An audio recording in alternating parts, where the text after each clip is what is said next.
Welcome to the Six for Sixers podcast. We are back again. I'm your host, Creek, and we are here to talk about today Joel Embiid in the Olympics. And we won't hold you long. This is the Six for Sixers podcast, and we talk about all things Philadelphia 76ers. And we try to do it in about 15 to 20 minutes. 6 points about a particular topic. Like, share, subscribe so we can keep the content rolling. Check out all the other videos we put up during the season and into the summer league as well. And we are just a couple months from the start of the basketball season. And I just wanted to recap Joel Embiid's Olympic performance and just kind of do a quick 6 for 6 on that. What I thought were the 6 most important things that Joel Embiid could take from his run with the Olympic team. As you know, unless you've been buried under a rock, Olympic team, men's team, and the women's team won the gold medal in the Paris Olympics. And it was not easy to do, especially for the men. They met up against some teams that were real challenges.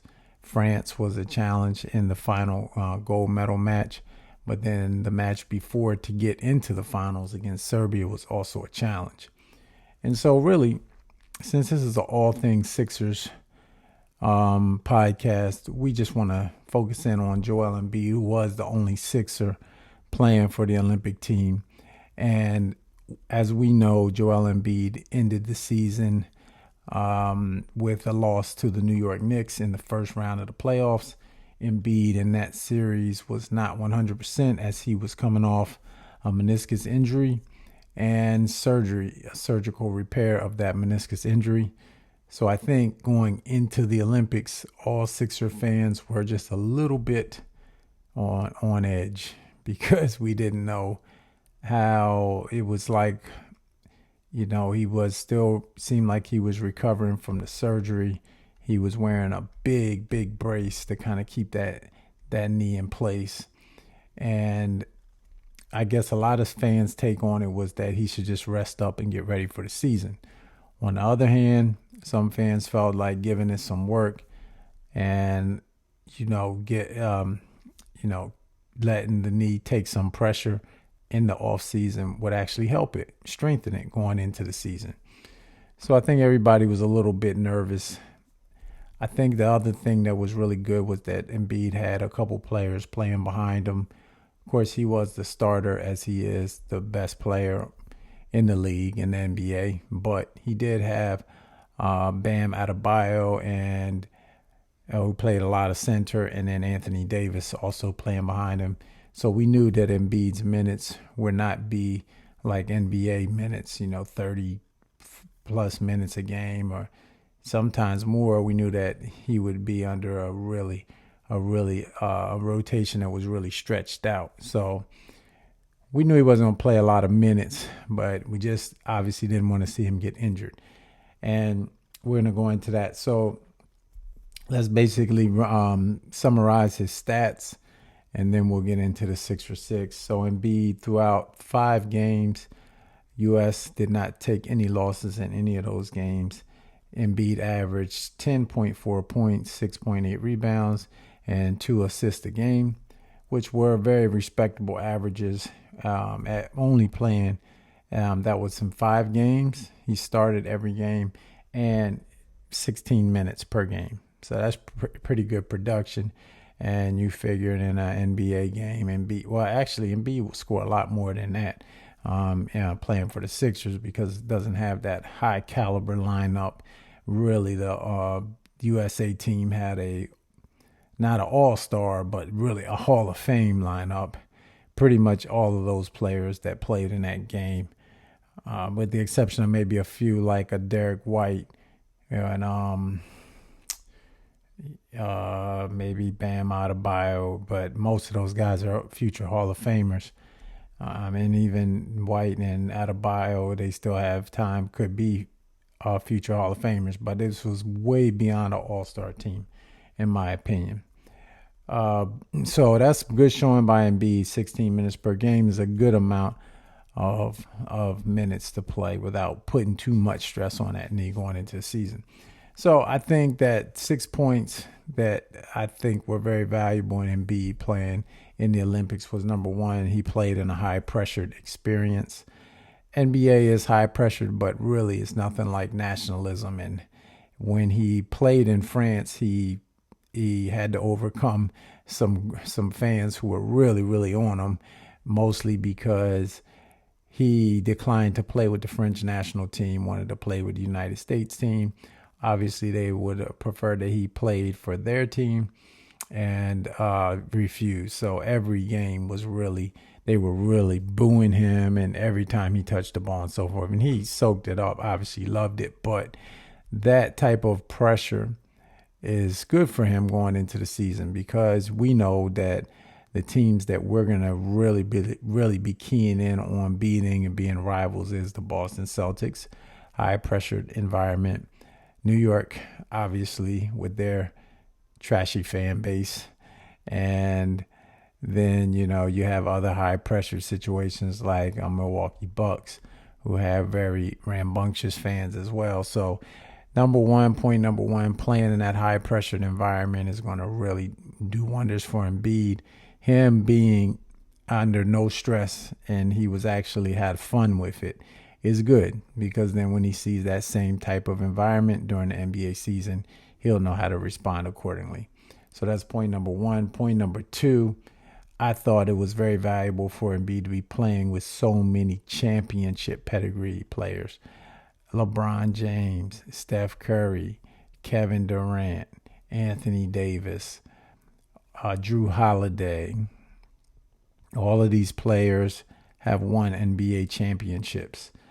Derek White.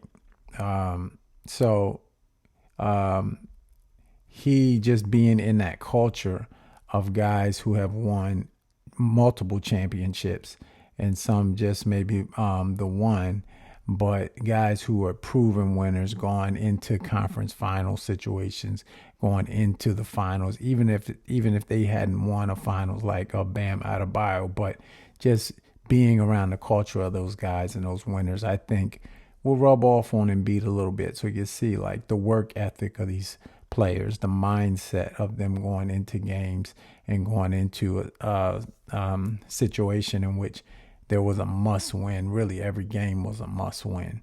So I think that's going to do wonders for him going into the upcoming season, because I think that as great as Embiid is as a player, he's going to really want to rival these guys in terms of wins and losses, in terms of how deep the Sixers get into the playoffs. So I think being alongside of them will give him that much more added hunger to go get it for the Sixers. Point number three, continued conditioning into next season. This was one of the things that fans were worried about.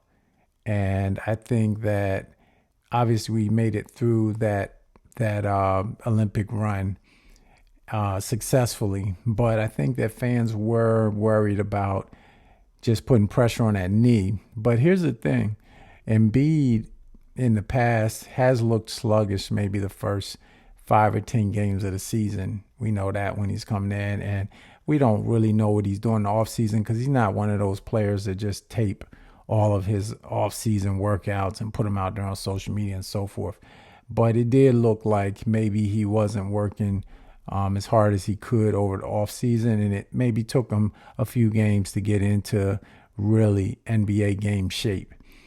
So this playing in this Olympic series, even though it was limited minutes, only 5 games in the actual Olympics, and then some preliminary games, maybe about a total of 10 games or so, it did keep him in somewhat pretty good conditioning, and that now all he has to do is continue that for the next couple months from into September and October, and then we'll kind of be into the NBA season. So I think that kind of will keep his body going, give his body some work to make it kind of a year-round situation, which I think probably will help him going into the NBA season. So I think it's going to help his conditioning. That's my point number 3. because it's not as much as a layoff as he's used to getting of 4 or 5 months of a layoff. The next point, number 4, is that he learned a different brand of basketball. International game is much different than the NBA. And initially, Embiid struggled with it. He struggled with the fact that the refs were calling fouls on him that, and maybe in the NBA would not be fouled. Maybe in the NBA he would be allowed to continue to play a little more physical. And there were other things about FIBA rules that were just a little bit different. It caters more to a perimeter game, not so much to a lot of the banging and presence in the paint that an NBA game would. So I think that learning that different brand of basketball is going to help just branch out and just extend his game. And you saw in the game against Serbia, Jokic, he doesn't have that problem playing an international game and the NBA game. Obviously, he's grown up playing an international game, so it's more familiar with it. But you just saw when he played with Serbia, it was kind of seamless for him to be able to adapt to different styles. I think that's going to be helpful coming up into the season for Joel Embiid to be adaptive and be able to play in different brands of basketball, kind of move around the floor a little bit differently. So that was a great experience for him playing in an international setting. And that rolls right into number 5, is that playing with all of those all-star, Hall of Fame caliber players, it forced Embiid to distribute the ball differently, not just be the focal point of the offense every play, not just dribble the ball, hold, make a move, shoot the ball every play. He knew that there were other guys who could score, were capable. He knew that sometimes there were situations in which he needed to pass. That is important to me because in the upcoming season, we've added Paul George in. We've added a lot of Reggie Jackson, who can shoot the ball. Obviously, Tyrese Maxey and Eric Gordon. So we've added in guys, obviously not the caliber of the USA Olympic team, but does get Embiid in the mindset of knowing that he does not have to do all of the work like he has done in the past, especially last season without James Harden. It was kind of like Embiid and Maxey, and mostly the ball would run through Joel Embiid. Now he has other pieces, other players that can contribute, and playing in the Olympics with those guys actually, I think, will help him to learn how to better distribute the ball and not feel like all the pressure's on him to score or even do some of the other things that he had been doing, really a lot of rebound and defending. Hopefully the Sixers use that last spot to get a good defender. And the 6th point is that, and the most important point is that Joel Embiid stayed injury-free.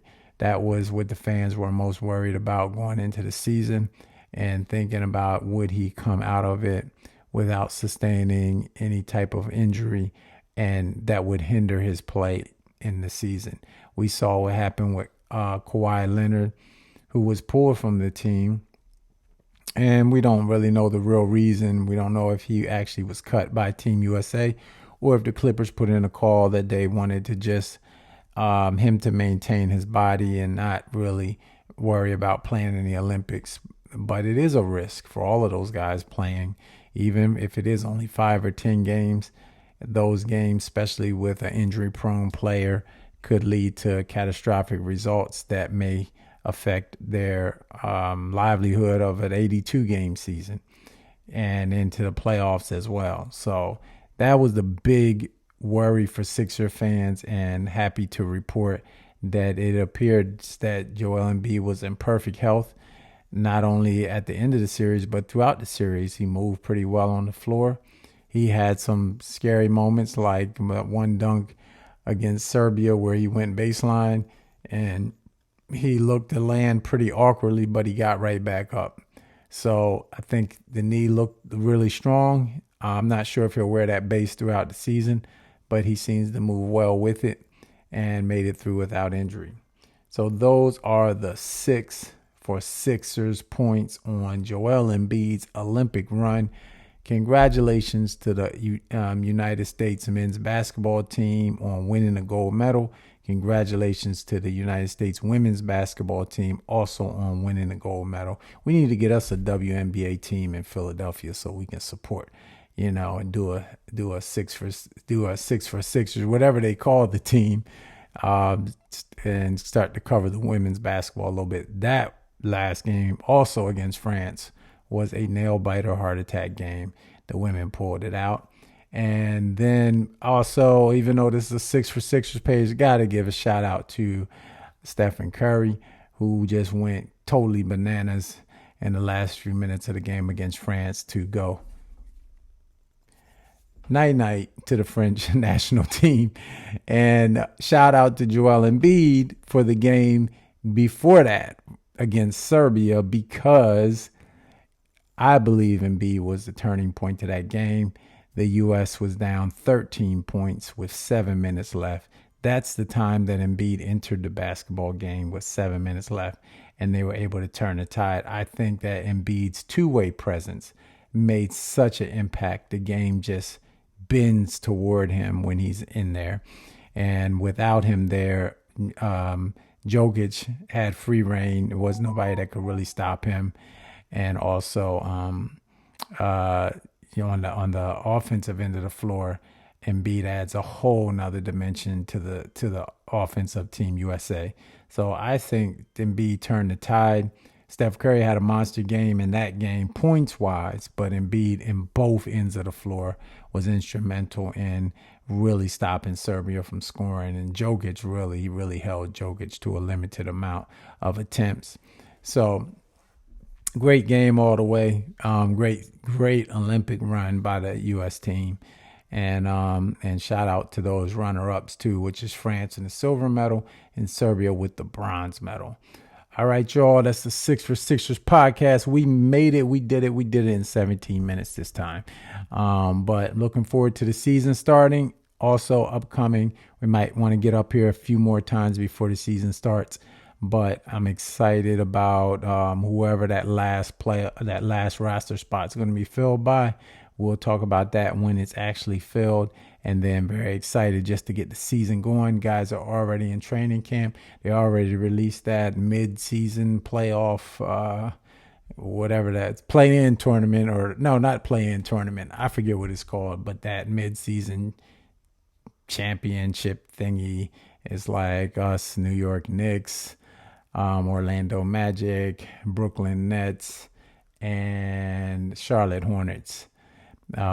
So we'll see. I'm not a big fan of that, but I guess if we're going to do a Sixers page, we still have to cover it. All right, 6 for 6ers podcast. Like, share, subscribe. Tell your friends to join, and leave me a message in the comments. I'll see you on the next one. I'm not sure when the next one will be, because we'll see. If news happens, we'll be on there. But obviously during the season, we're a lot more regular. This is your brother Creek reporting all things Sixers. Today, Joel Embiid's Olympic run. Peace.